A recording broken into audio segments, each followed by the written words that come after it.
যদি লিটন দাসের কথা যদি উঠে, লিটন দাস তো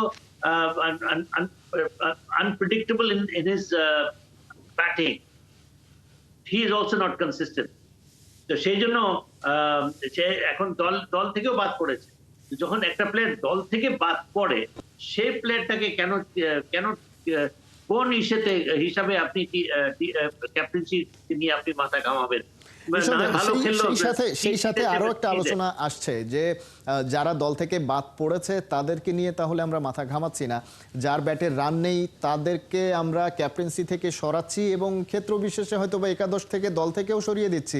কিন্তু তাহলে ক্যাপ্টেন কে হবেন? তখন কি নুরুল হাসান সোহানের মতন একজন অপশন আসবে যে কিনা গত 2 বছরে টি-20 ইন্টারন্যাশনাল খেলেনি, তাকে আমরা ফ্র্যাঞ্চাইজি ক্রিকেটের পারফরমেন্সের উপর ভিত্তি করে দলে নিয়ে আসবো এবং সাথে সাথে তাকে ক্যাপ্টেন্সিও দিয়ে দেব? সেই বিষয়টাও আসলে কতটা চ্যালেঞ্জিং হবে ডিসিশন নেওয়ার ক্ষেত্রে? অনেক চ্যালেঞ্জিং হবে।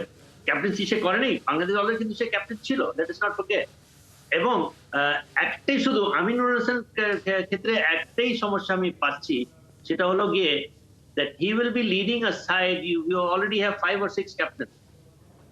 এই ধরনের অবস্থাতে সে কতখানি স্বাচ্ছন্দ্য বোধ করবে? আপনি গ্লোবাল টি-20 তে চ্যাম্পিয়ন হলেন, আপনি অন্যান্য লিগে চ্যাম্পিয়ন হলেন, you are a very successful champion in all formats of the game. But when you're captaining a Bangladesh side which already has 5 or 6 captains, সেখানে আপনি কিভাবে নিজেকে মোটিভেট করবেন, কিভাবে আপনি, because captaincy is all about motivating the side.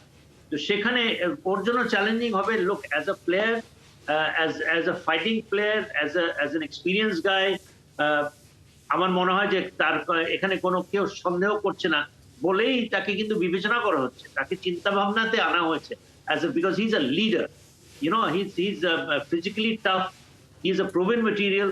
তো সেই জন্য কিন্তু একটা হচ্ছে যে সে গেল কয়েক বছরে খেলেনি, এবং যে পজিশনে সে ব্যাটিং করবে, আপনি দেখেন আপনি কোন পজিশনে তাকে ফিট করবেন। যে পজিশনে সে খেলতে যাবে দেখবেন যে ওখানে অলরেডি পারফর্মিং প্লেয়ার্স আছে। It's a very tricky situation যে ওই জায়গায় কি আপনি রুনসালকে আদৌ কি ফিট করতে পারবেন কিনা।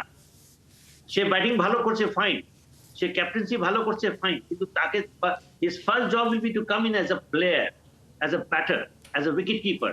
এখন শুধু উইকেট কিপার না, অলসো অ্যাজ আ ব্যাটার। তো সে যেখানে ব্যাটিং করে সেই জায়গা কি তাকে তার টাকা কি সে রিপ্লেস করতে পারবে? I doubt that. That is my only question. যে অর্থাৎ ক্যাপ্টেন্সি ইস্যুটা, ক্যাপ্টেন্সি দেওয়াটা সমস্যা না, সমস্যাটা হচ্ছে অ্যাজ এ ব্যাটার আমরা যদি নুরুল হাসান সোহানকে টি-20 করতে চাই, সেক্ষেত্রে হয়তোবা নির্বাচকদের একটা সমস্যায় পড়তে হবে।